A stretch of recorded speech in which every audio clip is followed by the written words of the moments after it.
Welcome to another episode of the Skadoo's Lounge. With me today is Coshy. He's definitely been around the block for a while, and I think it's about time everybody gets to know who he is and what he's about. What's up, buddy? Alright, man, how you doing? Doing great, man. Doing fantastic. How about yourself? I'm fantastic, thanks, mate. Obviously, I'm sure you're aware that some things have happened in the last couple of days. That's brought me back to the community after quite a long hiatus. Yeah, for sure. So why don't you tell us a little about yourself, who you are, where you're from, all that good shit. What you do for a Yeah, living. yeah, sure, man. I'll get into the hell let loose side a little bit later. And I'll let you get to know me a little bit first, then. So, as you can probably tell with the accent, I'm British. Um, I'm probably one of the older guys. Um, in the 508 potentially. I'm 33, 34 this year, getting old. Uh, the knee's giving out. But yeah, no, I'm from Yorkshire, so I'm not from London, as most Americans seem to think. I'm from a place called Leeds, which is the fourth largest city in the UK, and although some people might not like my profession, I'm a police officer. Nice. Uh, yeah. Well, you won't get no hate from me. What's it like being a UK officer? What's that life like? Um, it's challenging. Long hours. The thing that I find amazes a lot of Americans like yourself is we don't carry firearms. Um, the most we have is pepper spray. So Right. it has its challenges. Obviously, everyone jokes about the amount of stabbings that the UK has, and that is an ongoing challenge in modern day policing over here. And you do see a fair share of it. And sometimes you do go to the job where someone's waving around a machete and all you've got is some pepper spray and a baton. So Um, do you guys have SWAT though? Like, do you guys have like a designated team that has, fire weapons or oh firearms or? yeah, yeah. Like we have like what we call ARVs, which are armed response vehicles. There's always two guys in each one of them. And we have quite a few of them. They're trained to like SWAT level, and then we have something that's a little bit higher. And they're trained like to repel out of helicopters and shit. Oh But yeah, shit. we have them. Yeah, they Would- carry AR-15s, 7.62 millimeter. They have Glock 17s, taser, and sniper rifles and Remington shotguns and things. So yeah, So they got the whole nine, and you guys on the front line are just out there with mace and a taser. I didn't even carry a taser, buddy. um, Yeah, it's challenging. It's a good job. If anyone's British and is listening to this, it is a career that's really rewarding. It has its challenges and long hours, but yeah, it's a really rewarding career and I enjoy it. How long have you been a cop? Since you've been old enough to do it, or? No, I'm a late bloomer. I was called Grandad in my training cohort, or what you guys are called police academy. I've been in my police force for 6 years come April, well, next month. Oh yeah, that's still pretty good, man. The only thing I know about anything UK wise is like the guys that do like Hot Fuzz, Shaun of the Dead, fucking Paul, the movies. I can't remember what their names are, but they're both from Britain. They do that movie Hot Fuzz, and it's about them being cops out in like some small town Stanford or something like that. And so it's just interesting to hear somebody who's actually a UK cop talk about it. Yeah, yeah, I wish it was like that. All for the greater good and everything. Yeah, no, it's challenging. I don't work in a. I wish I worked in the countryside, but I work in one of the, if not, I think my inspector actually said it was the busiest region in the UK for calls and problems underlying. I don't know if you saw the riots in the UK last year. Oh yeah, I was following that stuff because it was pretty big between them, Ireland, Germany. Yeah, so the initial riot that happened in the UK, the first one that started it all, not the Southport from the murders, but the one that happened before that regarding some children in Leeds, is the area that I cover. So it's got its challenges. It's got a very multicultural area. We've got quite a large black background, which obviously naturally don't necessarily see the police in a good light due to past issues regarding race, which we try and address and try and improve those relations the best I can and represent myself. That's what I try and do. Uh, try to be fair to everyone. We have like quite a large Roma community, the British communities as well. However, the thing that's quite overlooked in my area that where I police is the white areas because Yorkshire is like Pittsburgh in America. That's got quite a big mining community for miners, people working down the mines. So that's what Yorkshire is traditionally. My family are all miners. So my dad, my granddad, my stepfather are all miners. In fact, I think I'm the first person in my family ever to not work down the mines. Damn, Um, son's only a cop, huh? yeah, well, I would work down the mine. However, they don't exist anymore. They all closed in the late 80s to early 90s. And when that happened, it was a nationwide strike, and the police was brought in to basically crush the picket lines and the strikers. So there was a lot of riots. My dad was included in that, involved in that. My dad got beaten up by the police. There's a massive hatred towards the police in the white communities where I work, probably more so than the black communities. So I have people that I grew up with that now won't speak to me because I'm a police officer. Now, what made you want to be a police officer? My girlfriend, who I've been Really? with now coming up to 11 years. Yeah, 11 years in December I've been with her. Yeah. Nice. And so, was she a cop, or is she part of the police force, or No, so I never did well at school. Growing up, didn't have a lot of money. you and me So both, I man? start, yeah. So I worked. My grandparents lived on a farm and they rented a cottage off the farmer. I worked on the farm to help get a bit of money as a child. Were they As soon like as I, produce farmers or meat farmers? Like did they have uh, cattle or what?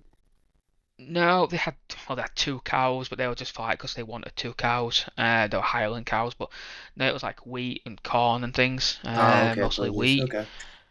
The farm doesn't exist anymore. It's all the land got sold and is now industrial units. The farmer who owned the farm, who I used to work for, drives Bentleys and Rolls Royce these days because the amount of money he made. Oh yeah, it's big Um, money. yeah, big money in land, yeah, especially over here. And then as soon as I left school at 16, because we used to leave school at 16 when I was younger, I went to college, which isn't like the US. It's free over here. It's college. And I got like try and get my school grades because I didn't get them because my school wasn't very good. Um, and I managed to do that, and then basically just worked menial jobs.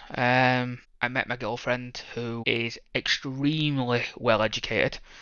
In I fact, like how she's you a added the emphasis on extremely. well, She must she's be a got an smart exam in collie. the yeah, she has an exam in the morning actually, and it's for her second PhD. So Jesus. yeah, she's extremely intelligent. She's a emergency veterinarian surgeon. So she's very intelligent. And then there's Yeah, well, dumbass here that's kudos to her for fixing animals, man. I'd rather fix animals than people, you know what I mean? yeah, 100%. Yeah, definitely. um, and she was like, "You're in a dead end job. You can do better." And I applied for the prison service to become a prison officer and applied for the police. And I was going through all my prison officer stuff. I was past it all. I got in, and then got the phone call from the police saying you've been successful. I was like, right, do I work with criminals 24/7 in a confined space, or do I work in the police where I'm not working with criminals 24/7 because I'm also helping people in the community? I chose the latter. I wanted to help people in the community, so I chose the police. Nice. Well, it's good to see that good relationships are still out there and you guys are rooting for each other. And it's not about like, oh, you could do better, but it was like in as a you could do better, like in a good way. You know what I'm saying? Like it was like, I'm here to support you. Let's get you what you deserve. Not like you get your shit together, I'm out of here type. You know what I mean? Oh yeah, no, 100%. I was working as a salesperson for a mobile phone company selling mobile phones, and I was like getting good commission, but it got to the point where I was earning that much commission. I was maxing out the commission pot, and they weren't paying me my commission anymore, and were actually, in fact, reducing my commission. So I was actually earning just above minimum wage, even though I was one of the top sellers. So she was like, What's "You need to minimum get out of wage there." over there? It's recently changed. One moment, I'll tell you. One second, I'll just Google that. Minimum wage 2025 is £12 21p per hour. It's pretty good. Yeah, it's pretty good, I mean, but compared to ours, I think like Ohio is where I live at the state. It's only like 8.25 or some shit. $8.25. yeah, the government's trying to bring in a over here, well, they have been trying to bring in a living wage, so it goes up with the cost of living, and some Yeah. companies are trying to get that now as like the minimum wage. So if the interest in the cost of living goes up every year, then it'll go up to match it, kind of thing. But They do their best. You know what I'm saying? I'm not here to hate on anybody's government, I guess, but our government could do better. Like America's could do better, I feel like, but it is what it is. yeah, well, I don't want to comment on on American government, 'cause I'm guessing a lot of it upset some people, because That's what we're here um, for, man. That's the part, you know. As long as you don't, as long as anything you say isn't gonna like hurt your job or anything like that, bro. It's like it's all fucking love over here. Spotify's a Swedish company, so it's not. I mean, it's not like they're gonna take me down for saying anything like that. You know, as long as it ain't too crazy. yeah, no, just from an outsider's point of view, it's just American politics at the moment amazes me, especially with the recent defense talks through a social media app and adding a journalist, but that's a bit crazy if you ask me. It's all crazy. To me, bro, every day alive is like another day closer to finding out it's a simulation. You know what I'm saying? Because like some of this shit, you couldn't even write it better. You know what I mean? Like how the fuck does some of this shit happen? Yeah, no, bit of the red pill or the blue pill type of thing. Yeah, Yeah. bit of Matrix. Yeah, yeah, So do you 100%. plan on remaining a cop? Is that like your career choice for until you retire, or do you plan on becoming like a detective or an inspector, I guess? So over here, a detective and a cop are the same rank. You can just choose to go detective, and it's an exam. You get paid the same amount of money. However, you're more office based and more into the investigations, whereas being a regular cop, like I am. Really?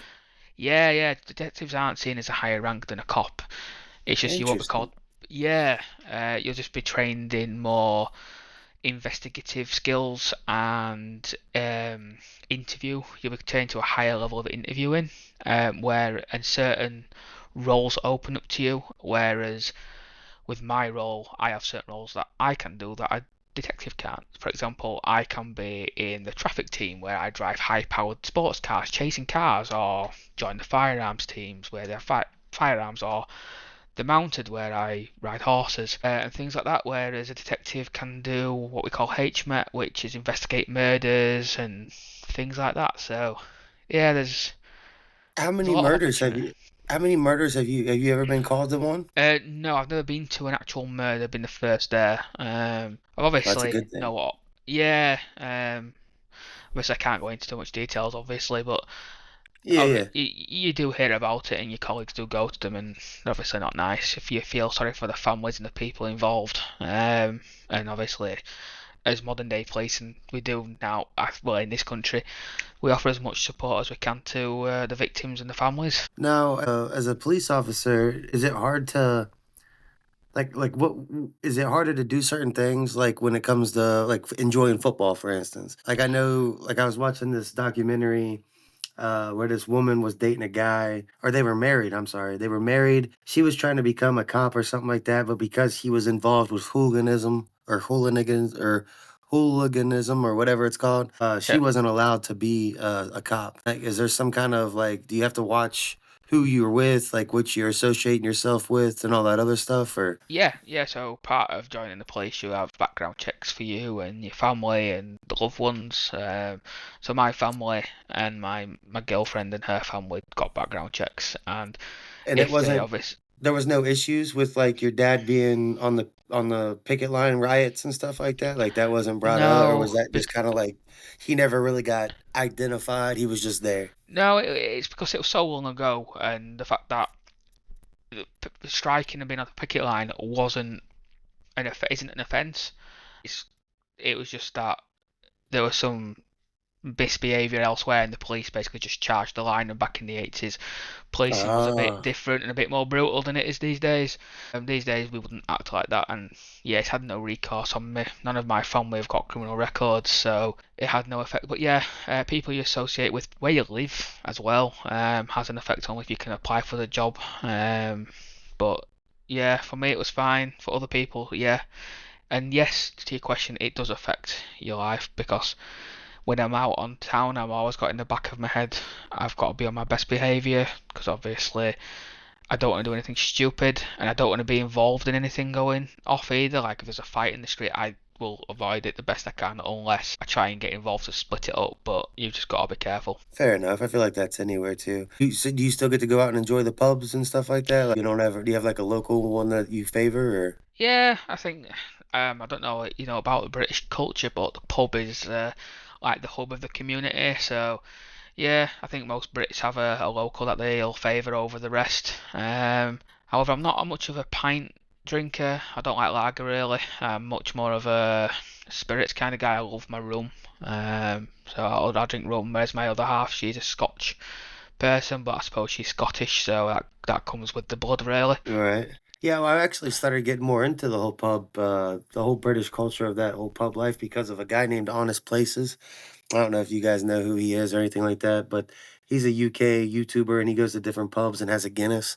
So it's just like I really love how your guys' pub scene is set up compared to ours, like with the long bar and shit. That's not how you guys have it set up. It's like you're going into somebody's house. You know what I mean? You got like the drink, a little standing drinking area here, and then you got like a couple seats over here, and then you got some long benches, and you could never get that many Americans to sit that close together and have a good time. I don't think anywhere. You know what I mean? Like, Yeah, I know what you mean. it But you just got to wouldn't think. happen. Yeah, we got to remember some of our pubs are older than your country, so it's there's a pub near me that's been going since the 1300s. And there's another pub not so far away that's well in York that's been going since William the Conqueror. It's got links to back then, so See, and that's it, awesome. Like that's why I it, really, if I ever come over to England, I'm definitely gonna be pub hopping, like seeing as many of them as I can.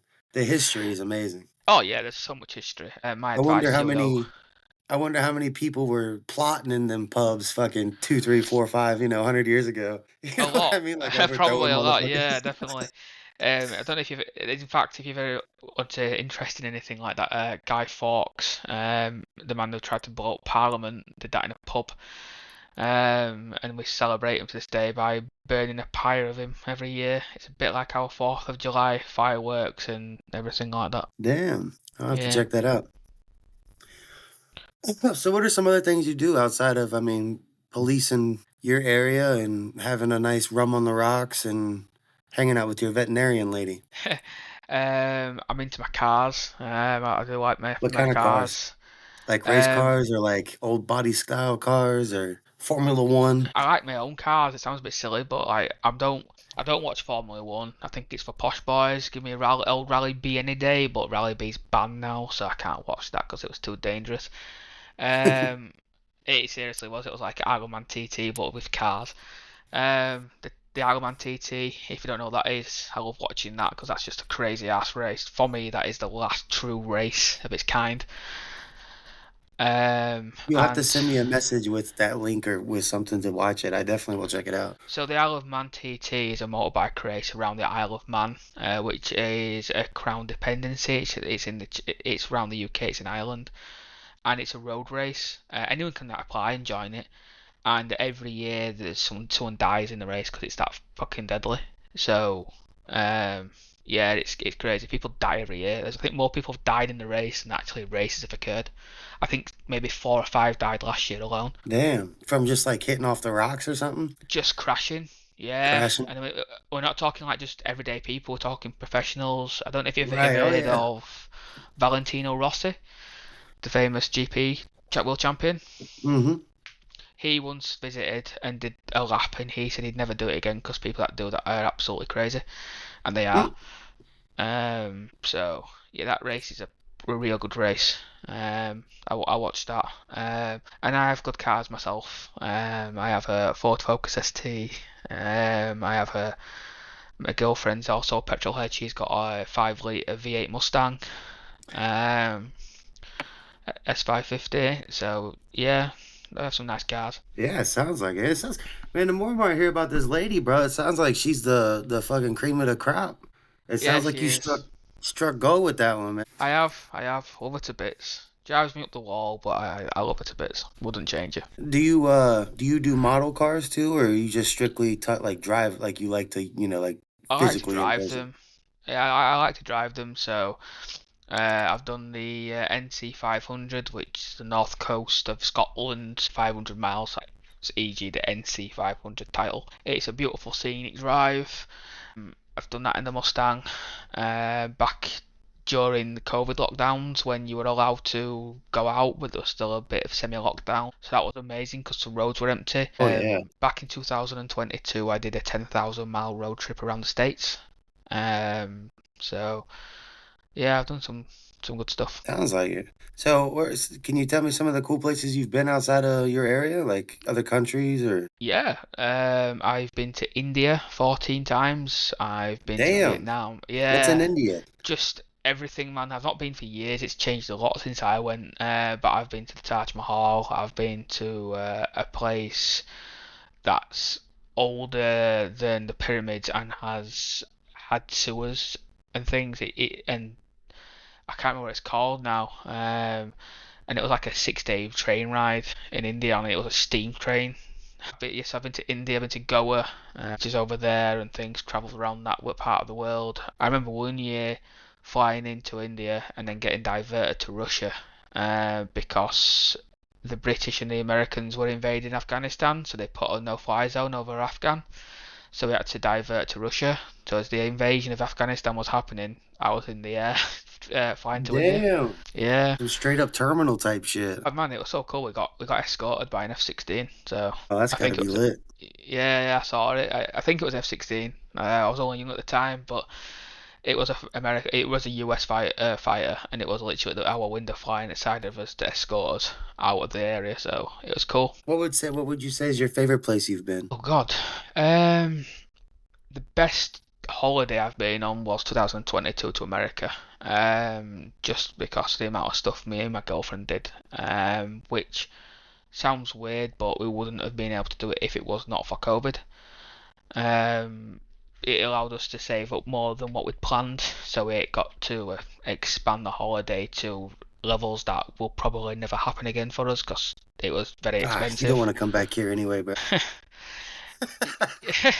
Yeah, but I did 10,000 miles. I did all of California Route 1 up the coast. I was in Lake Tahoe for Labor Day, which Lake Tahoe is beautiful. It is beautiful. I'm glad you at least Uh, came here and saw shit like that. You didn't come here and like go waste your time in the cities. I know. I did Utah. I did Arches National Park. I did Death Valley National Park. I did Yosemite National Park. I did like loads of national parks.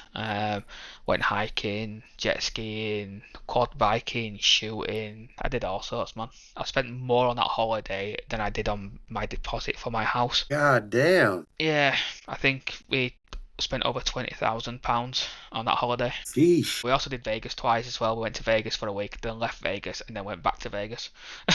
There you go. It was too good the Yeah. first time. Had to come back and experience it again. Well, Mandalay Bay is a very nice hotel. I'll have to check it out next time I'm out that way. Yeah. I loved Vegas. Vegas is fun as long as you keep your nose clean. Yeah, 100%. You fuck around, end up waking up a week later like, yo, where's all my shit? Yeah, that's definitely true. So yeah, I've done America, done India, I've done Spain, Portugal, France, Italy, I've been to Rome, been to Germany. In fact, a couple of years ago I went to Germany and I have a group of guys that I've been playing with on Arma 3 for years, for nearly 14, 15 years, and there's people from the States, Argentina, Canada, all over the world, and we all flew into Germany and met up for the weekend, got absolutely drunk out of our minds, which was Damn, like fantastic. you did like a Discord con. Yeah, we all basically met up in Germany, we all flew to Munich, and we rented a place, and we got drunk. Fuck yeah. We be trying to do that shit with the 508, it just never pans out. Well, 15, 16 years of friendship, man, it kind of eventually it works. But yeah, Yeah, for sure.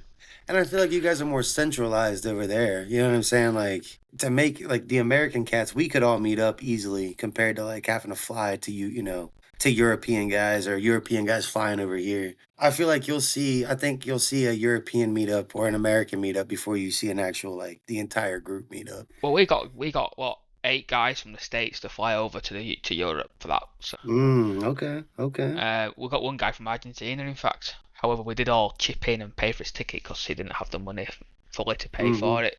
it's paid everyone back since, but it's just once in a lifetime opportunity. So what led you into video games, man? Like what was your first game that you ever played? What kind of was it a first person shooter? Have you always been into first person shooters? My first video game. Wow. That's always my favorite question because I always love to see how far someone goes back. I'm trying to think. It was either a Sega or it was a Nintendo, and I can't remember which. Giving away my age here, aren't I? It was probably either a Sega Mega Drive or a Sega Saturn. It was one of those two, and I believe it Nice. was Sonic and Tails or something. Yeah. Yeah, Sonic Um. Hedgehog or some shit. Or Yeah, Sonic probably and something like Tails, that. bruh. Yeah. Tails That is the was. fox or whatever.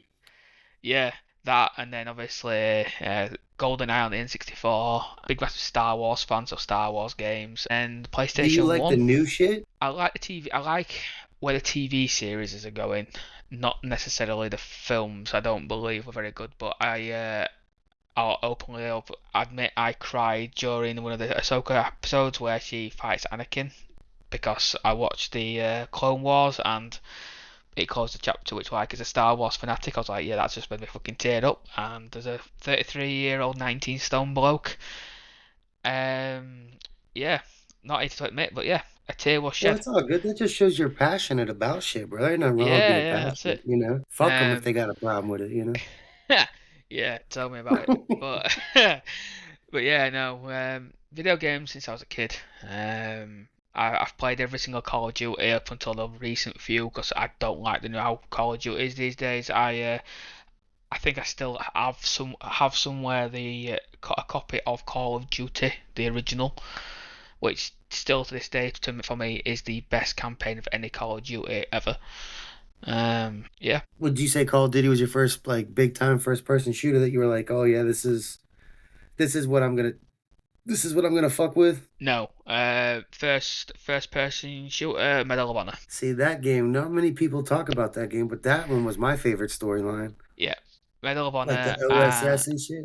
Yeah. Medal of Honor, and then you had Medal of Honor Front Line, I believe, where you charged the beach of Normandy on that one on the first episode, on the Yeah. first level. Yeah. And then Battlefield 1942, which is the first ever Battlefield. I had that one as well, and then Call of Duty. Yeah, Battlefield was the shit too. I was really depressed with how they. I thought they could have done something cooler after the World War one. You know what I'm saying? Like I always hate Yeah. how them and Call of Duty are going back and forth with that shit. Like give us a Vietnam game or get the fuck on with it. Well, they're doing a modern day one apparently now, aren't they? Yeah, Battlefield. Yeah, it's a new modern day one. Which of course Yeah. they just. I'm just tired of the same shit, man. Like I understand that they're probably not gonna give us a Vietnam one because of all the controversy behind it and shit. But still, like what the fuck? I just think some people are too scared to do new things. I think they try and stick with things that are tried and tested. Some of these big developers, instead of going, do you know what, we're going to try something new and take a risk. Yeah, that's true too. Why not the Korean War? The Korean War would be an interesting one. It's just after World War Two, so you've just got the early fighter jets that have just started to come out, but you've also got some of the World War Two equipment still. So, and you have the British, the Americans, and everyone over there. So it'd be an interesting change of scenery, but they never do. Yeah, oh yeah. I think any of those South, even giving us a Pacific theater and Hell Let Loose seems to be a fucking pulling teeth. Yeah, yeah. I think it's going to come eventually. In fact, if they wanted to go completely left field, they could do the Far East and do China and Japan, or the British and Japan, which is an often overlooked part of World War Two in Burma and things. Yeah, yeah, like Um, the what is it, the Sino Chinese War or some shit. yeah, yeah, something like that. Like they had the Chinese were fighting the Japanese before everyone in World War Two. That was the first part of the conflict. So, and Right. millions died in that. So that would be an interesting change for Hell Let Loose to go down and into a whole new storyline. And in fact, could probably capture a large portion of the Chinese market if they marketed it correctly. Yeah, but they lose the little island of Japan. Nah, not necessarily. I think Japan's kind of got used to being the bad guys in World War Two games. Plus, Japanese don't tend to. Well, they do. Let's be honest. They're never portrayed as the good guys, are they? It's a bit like the Germans. But the Germans still play it, don't they? So, Oh yeah.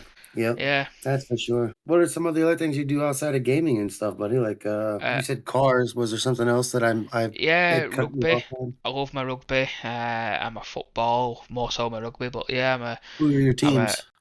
Castleford Tigers is my rugby team, and football, which is not soccer by the way, it's football. A few Americans out there. It's Leeds United. Yeah, yeah. Well, Oh, I hope I always try to respect my European guests by calling football football, not yeah, soccer. yeah. It's just to make it clear. Um, but yeah, no, I can hear good Englishman. I'm a avid football fan and a big rugby fan. My girlfriend's a football fan, but she supports a Scottish team. Um, so yeah, when there's internationals, obviously there's a bit of rivalry. Her being Scottish, me being For English. sure. But yeah, no. What league is the Scottish team in? Are they in the Premier League too, or? So Scotland has a different league to the English league, so they don't have the Premier League or anything. They have the Scottish Premier League, and I think her team is in there. It's one of the biggest clubs in Scotland. She Oh, okay. supports Hearts of Midlothian, which is from Edinburgh, and I support Leeds United, which we're probably going to get promoted back to the Premier League this year. Hopefully, the way it's going, we're at the top or the second in the division at the moment. I can't remember, so that's good. Yeah, fingers crossed for that. So have you always been into gaming groups too? Like have you been like a Discord? You said you had some guys you were playing Armor 3 with for fucking over a decade. Did Yeah, you guys meet in a we met group or did you online. guys find each other on social media, video gaming, what? So I don't know if you've ever heard of a game called Mountain Blade. I was playing on that randomly one night, and a guy just said, "Do you fancy joining this group?" I was like, "Yeah, sure." So I joined this group, and it was on TeamSpeak. We still, by the way, run TeamSpeak as our main hub for social media socials between us. I joined it, and the rest is history. And then we got into Arma 3, and it's been Arma 3 for years. We're all a bit messed up in the head. We're all a bit older. Some of the guys grew up in that group chat. Some started joining when they were 12 and are still in it, and they're in their 20s now. So it's just it's crazy seeing how people have grown in that group chat. Um, and that was my first foray really into get online group, and then Hell Let Loose got released on the PlayStation 5, and it was free, so I got it, and got pretty heavy into Hell Let Loose at one point. And so since now that we're going to talk about Hallelujah, because I think that's a big thing when you came in the other day to the group. I don't think anybody really like knows who, like obviously the older cats all know who you are. I Yeah, still remember when you came in the very first time. Um, and you were doing like you were issuing those challenges and shit, and like Plum introduced you and all that stuff. But why yeah, don't you give us a little bit? Why don't you? Because a lot of the 508 guys listen to this. Why don't you give us a breakdown of like how you came to be here? What? Because I remember when you first came in, you were just like a an advisor or some shit. yeah, Like you yeah. were there to advise our comp transition into comp or some shit like that. But yeah, I'll go ahead and give you the floor and tell us all how you came to be, who you met, or whatever, and all that good stuff. Yeah, no, of course. So in fact, I was listening to Barons before I came on, about the 101A, and same with me. I was in the 101A, and I was in the PlayStation group. In fact, I was the leader of the PlayStation cohort in there. So under me, I had Deimos, which for you 508 guys, your founder. He's the guy who founded you. Yeah, he's So episode 1, by the way. yeah, so he was my first in command, and I got like Clem got a little bit disillusioned with the leadership in 101A, and I was talking to the guys and some of the other guys in there as well. I was like, I saw it coming. I was like, these are going down Armoru, and they started approaching me, asking me to take over the Hell Let Loose side of things, and I'm like, they're going to abandon the Hell Let Loose guys, and especially the PlayStation guys. I can see it happening. I was like, right, okay. And to be fair, they were assholes. Um, you had to do an after-match report and everything, and I mean, it was like proper paragraphs. It was like work. It was ridiculous. And they were very strict. Like you had to apply for leave, funnily enough, so you couldn't go and like say I'm not going to be on for a few days. You had to give them a reason why. They were a bit full on, if you ask me. And I approached Deimos and went, "Do you fancy setting up a new group? I've got a few guys. We're going to break away from the 101A and we're going to start our own." Deimos at the time was a bit unsure and decided to stay with Plem and everyone. So I left with some guys called, I'm not going to mention the names because they might not want the names mentioning in here. And I founded the 21st Army Group, which I believe is in the same league as TPL, same division as the 508 at the moment, They if are, I'm I believe, correct. too. I don't know. I'm still just now coming back into the comp scene myself. Still probably won't play heavy, but I still like to help the team grow. Yeah. So I built the 21st with the help of five other guys. Um, got really heavily into it. The 21st war like involved from quite a lot of things like the Summit League was something that the 21st developed from the ground up with other groups like WRTB and things like that. And then some of the guys left the 21st and created the SAS group. That's also in the TPL. So that's another group that broke off from the 21st and broke off from me. And I'm still in contact with them guys. I have a good relationship with them guys as well. It's probably why a lot of people call me the grandfather of Hell Let Loose in some ways, because there's a lot of groups that have spawned off from me, so to speak, and I've tried to keep good relations with everyone because I don't hold grudges as a lot of reasons. However, we'll get onto another issue later regarding the 21st and what happened there. A little bit. I won't go too far into it because the past is the past, and I've made up Right. with that in my head. But yeah, so I've got 508 guys started up, and then I believe when the 508 started, then the 21st I arranged for friendly with the 508. It was a good match. 21st won, however, but at the time. But yeah, no, kept in touch, and yeah, I've been in the 508 server since its inception. Kept good relations with Deimos, and over the last few days, well, over the last year or so, I've basically had a hiatus from Hell Let Loose because things happened with 21st, which kind of made me fall out of love with Hell Let Loose, and I left the 21st under a cloud. Honoris keeps begging and begging and begging me to come back to come join the 508, and I've had other people ask me to join their groups, but yeah, Honoris made a good case, and yesterday I decided to rejoin the Hell Let Loose community, and I've agreed to join the 508, and hopefully I'll be able to help the guys out and make a bit of a difference. So we got the Godfather himself came back to stick with the boys. Yeah, I can't remember who came up with that name, but someone called me it once, and it's kind of stuck. No, I fuck with it, especially in that. So that I want to ask a question about that. So you left the 101, you started the 21st, and you've had other guys that have broken off and started their own thing. How were you able to like? Because now the 21st is one of the most powerful units in the the Discord world or whatever, amongst others like Legion and WRTB, like you had mentioned, and yada yada yada. How were you able to maintain that level of like building? Like, you know what I mean? Like you see other groups, for instance, like when I left the 508, I went to the SOBs and they were only, I think they're probably still less than, I mean, they're obviously less than 100, but they could never break certain ceilings. You know what I'm saying? Like, how were you able to take five guys, including yourself, six guys, whatever, and build that unit and grow it to where it is now? Oh, 21st is not as big as it used to be. When I was I in mean, it, it might not be now, but like, yeah. like you just said, used to be like it was a powerhouse, bro. Like they Oh, were there was winning 600 matches and members when I was in there. Yeah, we had 600 at one point. There was yeah, a see, that's lot of insane. people. Yeah, The 508's uh, only like at 100 and I think 86 yeah, or it, 200 something, I think maybe. I don't know. yeah. Hold on, let me The check. I 21st feel was bad now. absolutely massive. It was basically like having a second time job, a second full time 200, job. we have 250 people. Yeah. So yeah, it was like a full time job. And I'm guessing Clem will say the same. If you speak to Clem or Deimos or anyone in the senior leadership team of 508, it is like having a full time job, and it is a bit of a passion project. You don't get paid for it. It's a passion project, and you get a bit of a buzz from making a good time for other people. I'm Look, I've said I left 21st under cloud. I've rejoined the group recently, had a chat with the guys, had a good laugh, and I have some great relationships and some great friendships from there that I still keep in touch with.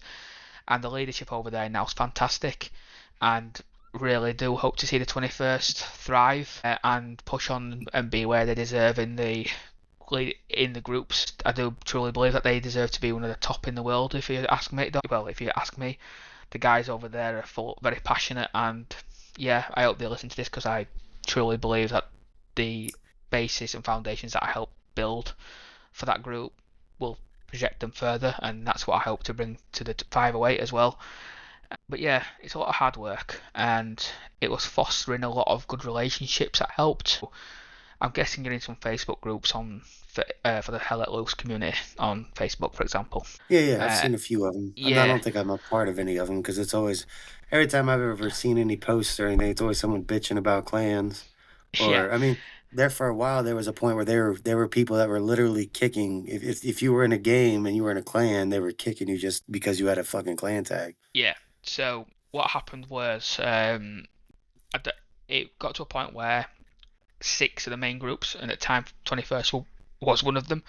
I think because we're so early on in the clan building phase of Hell Let Loose when we started, it gave us a little bit of a springboard. And one of the guys who I was building the 21st with got into good relations with a lot of the moderators on the Facebook groups and basically made it so one day a week, only the 21st were allowed to post recruitment posts. So, and some other groups followed soon after that once they caught wind of what we were doing. Kind of cornered the part of the market for advertising to people to join. And it was just doing that and fostering good relationships with people. And we had like somebody who was basically just obsessive about the Discord community, one who was a really good people's person, and then there was me who's a pretty good diplomat. I can be your nicest best friend if I need to be, or I can be your biggest pain in the neck if I need to be.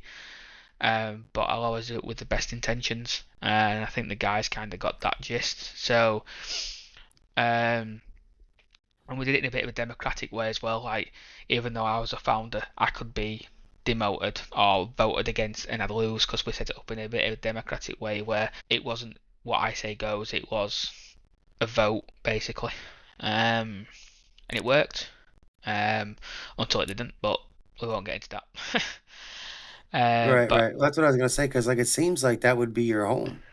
Like it seems like, you built it, you fostered it, you've nurtured it over the last X amount of time, and yet to see you come to the Devils, I mean, I get you an honors and you got good connections with Damos and all that other stuff. It just doesn't, you know what I mean? It just is weird. Not weird, I guess. I don't know how to explain it. It just seems like it must have been something that really popped off over there for you to be here and not there. it, so I'm a bit like Baron. My number one thing was I want people to have fun, and the competition Ah, came second. But some of the guys who originally started the 21st had left due to personal reasons and other reasons, or they're just falling out of love with the game because it is very demanding being in charge of a large scale operation like what the 21st was like or what the 508 is now and other groups, and any person that runs them servers will tell you the same. It is hard bloody work, and it can cause burnout.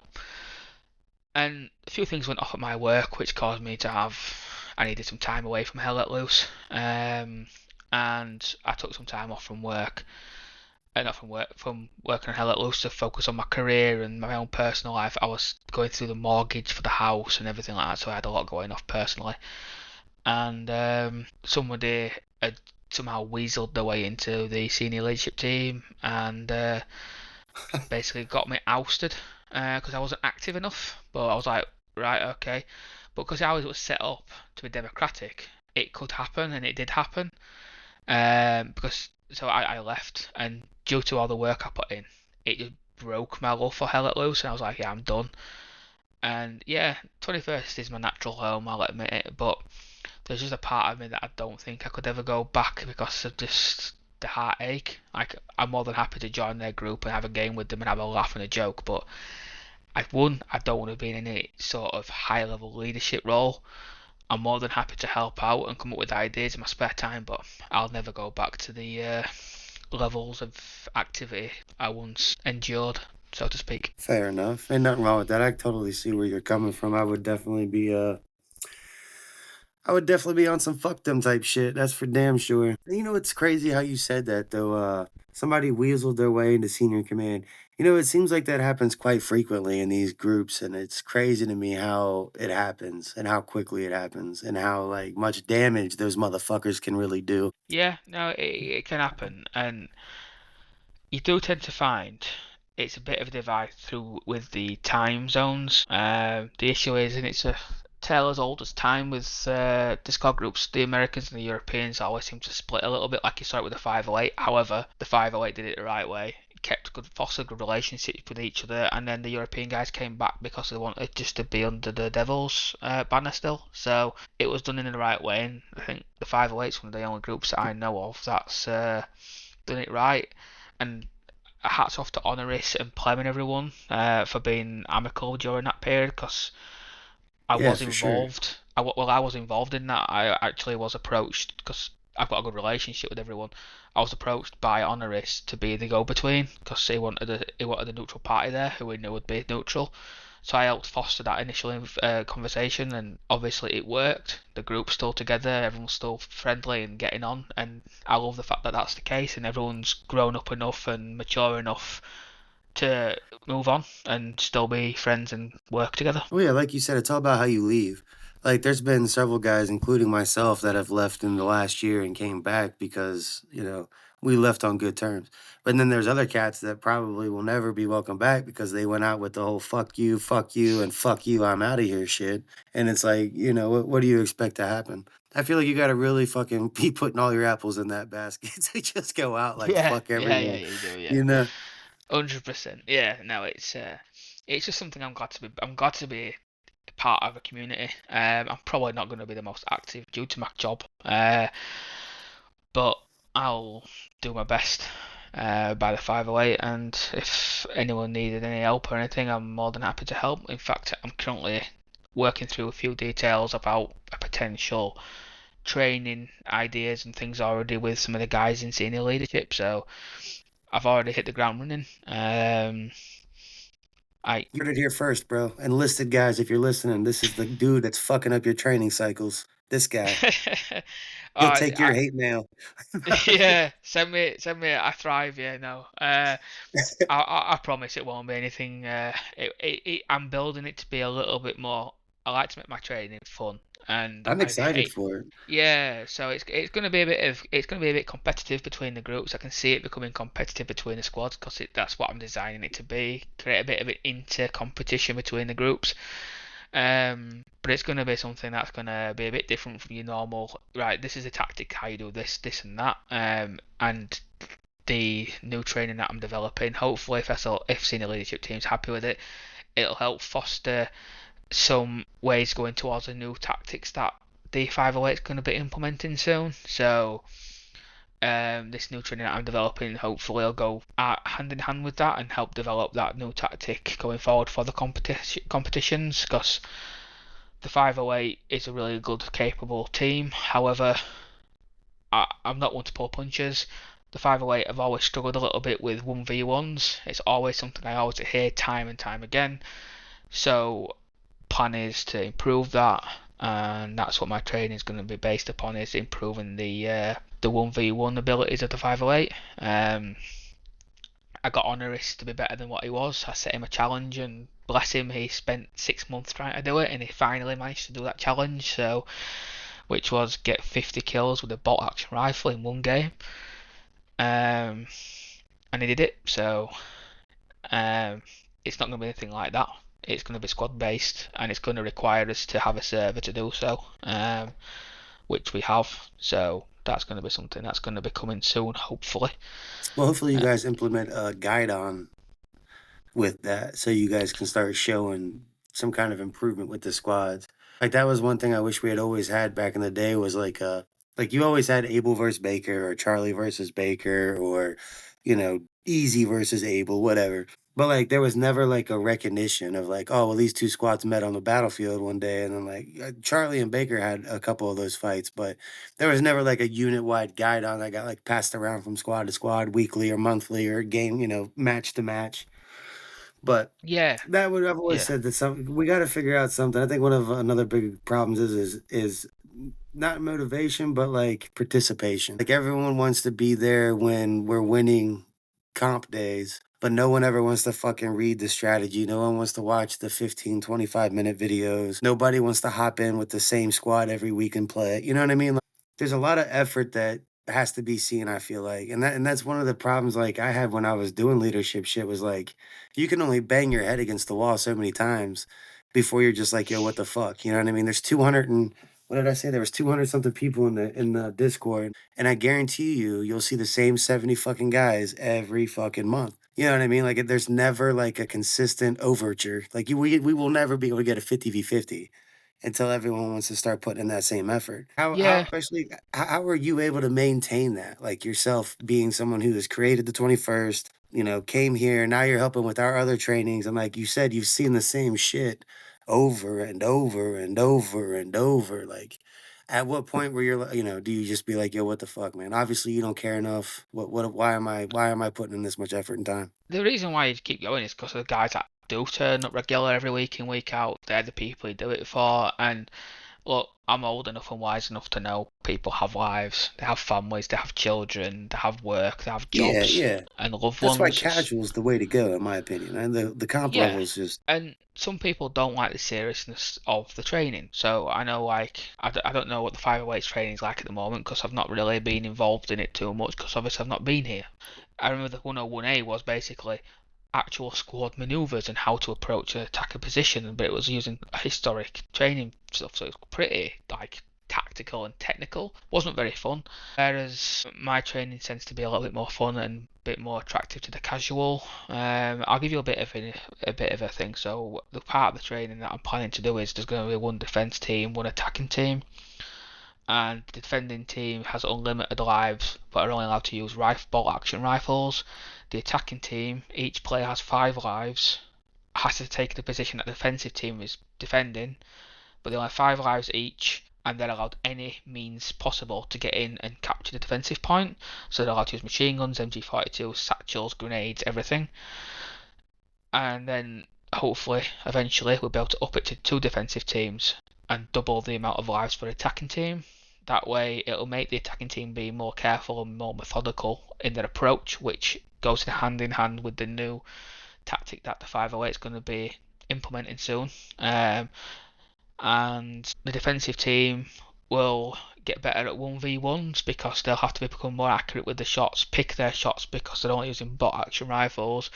But by doing that, we'll become better at 1v1s, which has been the common comment of people in the 508 that the one thing that 508 tends to struggle with against other clans is 1v1 situations. So I'm hoping that this new training slash game mode, like defend attack thing that I'm coming up with potentially, if it gets passed by senior leadership, will help improve that. And I have other things brewing as well. I've got another one, a bit of a king of a hill kind of idea coming along as well. nice. But yeah, I've only been in a day and I've already hit the ground running. It's just how my brain works, and I think that's why I've been successful in the community for so long, and hopefully coming back to the community, I can find some of that fire and drive and hopefully help the 508 go somewhere.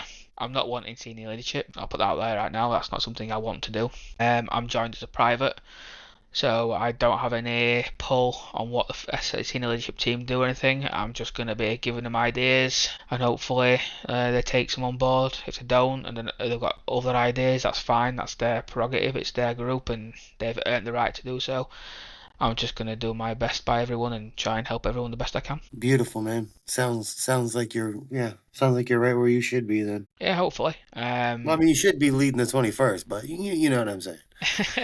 Do you know what? No. The guys over there are doing a fantastic job, and the new guys over there, I've spoken to them. They're a fantastic bunch of guys, and they're smashing it. And I wish them all the best because genuinely, the guys there right now deserve where they need to be, and it's same with the 508, it's same with the 22nd SAS. All the guys that I've had contact with and I've helped develop over the years during Hell Let Loose. If you put all the clans together that I've probably had a hand in founding or having some way of developing their leadership, it probably a clan of nearly 800 people, which is crazy to think. Right. But yeah, no, that's me. I'm just hoping that I can help add to the 508. Well, fuck, you already helped me out, and you said you only been here day one. You already gave me a podcast episode. That's fucking.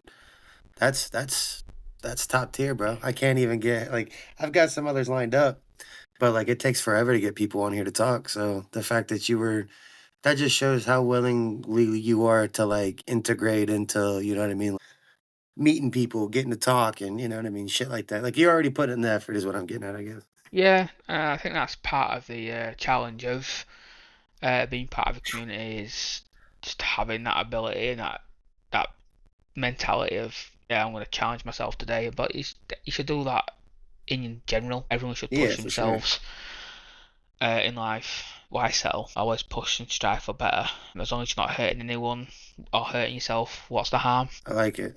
Where do Yeah. you see yourself in 5 years, brother? 5, 10 years? Where do you see yourself at? In the place still, because I didn't get great qualifications leaving school education, because I'm from a yeah. It's miraculous that I'm in the place, if I'm being honest. But so how I managed to get in, I do not know. But it's through hard work. I'll be in the place. 5, 10 years. Hopefully, I might go for rank. I don't know. I might go for sergeant if I'm still in the job. If I've not done anything stupid and or illegal by accident. I don't plan on doing it. But accidents do happen in the job, and if I hurt someone and don't mean to, but obviously it can still cost you your job. But that's something I hope never happens and never will happen Right, yeah, fingers to me. crossed for you, man. Here, I'll knock some Yeah, wood for you. There you go, got accidents you, dog. happen, don't they? And obviously, if that ever did happen, I hope it never does. I could lose my job, but it's one of them jobs. If you do something wrong, it can have life-changing effects on people. Right. So rightfully so. You're held to a higher standard. So yeah, in the place, probably I'm trying to lose weight at the moment, so I'm on a bit of a fitness journey. So I'm hitting the gym and eating good and hopefully healthier than I am now, with a better knee because I'm potentially going for surgery on my knee soon. We shall see. Man, you can't let the criminals hear that shit. My knee's gone, man. I'm in my thirties. It's just an effect of being in your thirties. Your body starts to go downhill Oh, and give yeah. up on you. Oh, yeah. But yeah, it's either ligament damage or meniscus problems. But obviously, being in the UK, healthcare is free, so I don't have to sell my house. Uh, um, Yeah, son of a but bitch. yeah, but no, yeah, that and I enjoy cooking food. I don't know if you're in the food section on the Discord of the 508. I posted some food in there because I'm batch cooking recently. I put a picture of food in there and things, so I don't mind I'll have cooking and to things. I'll have to Yeah, check that out. I didn't see that you were in the IRL forum. I'm so yeah. glad we have that now too, bro. That shit took forever to get. So all the guys that are dude, I'm telling you, bro, like all the new guys and all that stuff that if they ever get to look around and they find that forum took tooth and nail to fucking get. So I hope you guys enjoy that shit. Yeah, use it or lose it, you know what I mean? But yeah, no, I just didn't want to mention food too much because obviously that was Baron's big thing, so I didn't want to mention food too much. But yeah, I enjoy food. That's probably why I'm so fat, if I'm being honest. Are you But like a foodie or do you like enjoy certain cuisines? um, I like curry, hot food. I've been to India, obviously. And to be fair, everyone else goes, "Oh, English food's really bad," but it's not. We've got some pretty good food. It's just a hangover from World War Two when we had rationing and American GIs thought our food was really bad. It wasn't. It was just because we didn't have food to eat because of Right, the so you guys rationing. threw a bunch of shit together and called it a meal. Yeah, basically that's where it comes from. But if you look at it now, we've got I think like one of the highest amount of Michelin-starred restaurants in the world. We've got famous chefs like Gordon Ramsay. That was probably the most famous chef in the world. He's British. Um, and if you ever go to London, there's cuisine from every corner of the world. If you go to any city in the UK, in fact, there's cuisine from every corner of the world. And we've got our own cuisine as well, which gets overlooked quite a lot, but we have some gorgeous food. It's same in America. However, I like to put the cat amongst the pigeons and state that apple pie is not American; it's actually British. But yeah. Hey, well, we won the war, bub. We'll tell you where it's from. I'm just Which one? Is that the one you came late to? Again, no, I'm joking. But yeah, no, it's you may have burned it down once, motherfucker. It ain't happening again. yeah. Well, fucking might end up You know getting it's burnt down by your own people at this rate. oh Uh, yeah, yeah, yeah. You know what's funny though? We actually had this discussion real quick. I have to because you'll find this interesting. Well, you might find it funny. I know none of the Americans that don't know this story won't find it very funny. But not long ago, I can't remember who was talking about it in the Discord. but somebody was talking about that whole, like, "We won the war, we'll tell you this, blah, blah, blah," shit, and, I was like, "You guys realize that without, like, the Haitians and the Dominican Republicans and all those guys that were rising up at the same time, like, Cornwallis was even directed by King George, like, 'Yo, don't worry about the fucking farmers up north, control the sugar.'" So that took many of the battle-hardened British soldiers from the colonies and put them down in the Caribbean. And so obviously that's why you have it. It was a lot easier for farmers and militiamen to take down, the quote unquote British Empire because they weren't that concerned with the shit. Had they been as concerned with the colonies as they were the sugar cane, we'd probably still be speaking that fucking English, but Well, that's not the yeah, case. yeah. The thing is, and from an outsider's point of view, from a British standpoint, I think a lot of the American education system's to blame a little bit in a little bit of self-bravado, which is fine. We all do it in Yeah, his oh own yeah, it's all country's way. patriotism. They're not gonna let Yeah, of course anybody it is. else Yeah. get no shit. Yeah. But I think a lot of the Americans overlook the rest of the political front back then. So you had the French helping you, which Yeah, oh they yeah. bankrupted themselves doing so and create eventually that caused a French Revolution. Um, Not only were we fighting you guys in North America, which by the way we had to travel on wooden boats to get reinforcements to our Yeah. soldiers. We were also having revolts in the Caribbean with the sugar plantations, as you mentioned. We Mhm. had revolts in India, which India, I at remember that those. time was far more important than anywhere else in the empire. And we were fighting the French, the Spanish. It's basically like America right now fighting the entire developed world of China, Russia, and Europe combined against America, and somehow still winning. Um, but giving up a small Yeah, backwater. I just think that in the grand scheme of things, 13 colonies wasn't that big of a deal compared to the entire world stage. No, it wasn't. And yeah, thankfully, I think it's a good thing that America gained its independence because I don't think America would be anywhere near as developed now if it was still held by the British. I'd put, Hell nah, uh, nah. But see, like we may have fought at the beginning, but now it's like the fucking dope cousin that you smoke pot with when he comes over for family reunions and shit. well, it You would know be what if I it weren't mean? for JD Vance, but his comments recently have irked a lot of people over here. But See, and yeah, that's the thing that pisses me off, bro, because they be shitting on the rest of the world. And it makes it harder for us to make friends. yeah. Like, But the thing is, that I don't get with it is Trump is probably one of the most pro-British presidents we've had probably since Roosevelt hmm and Nixon. Um, because Nixon loved the UK and so did Roosevelt as well.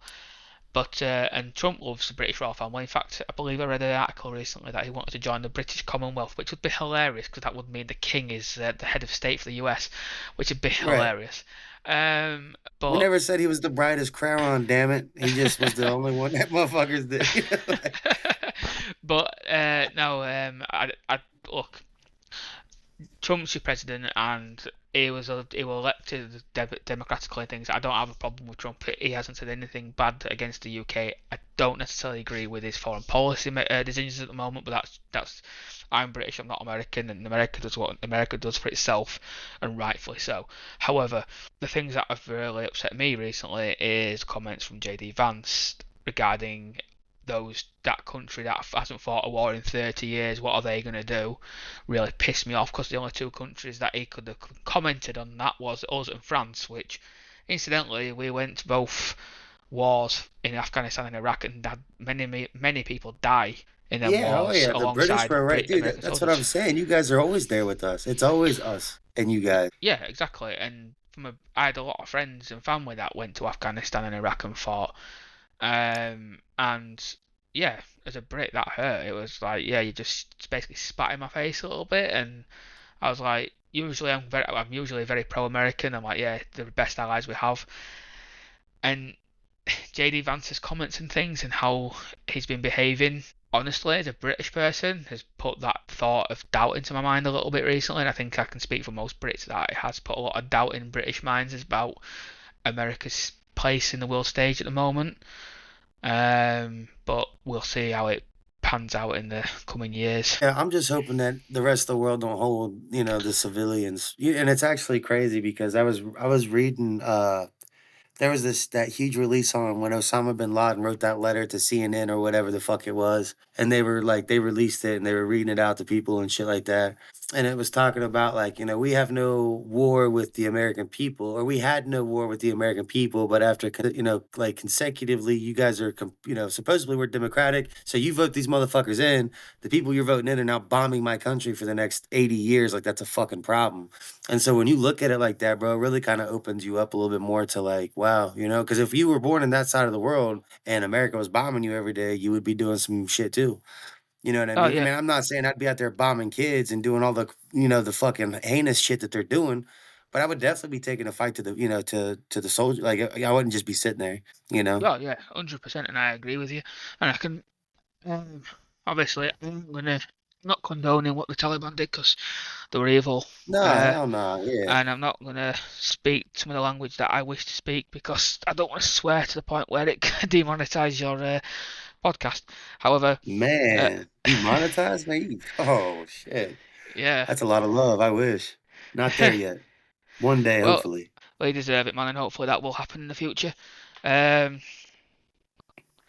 but yeah, no, it's just I think America's place on the world stage has probably been affected, probably beyond repair for some time moving forward. I Yeah, feel. for the foreseeable future. Yeah, especially with Europe. I think America's fucked when it comes to Europe, if I'm being honest. Especially from what I'm seeing at the moment. Europe basically seems to be completely rearming itself, but not going to be buying American arms. And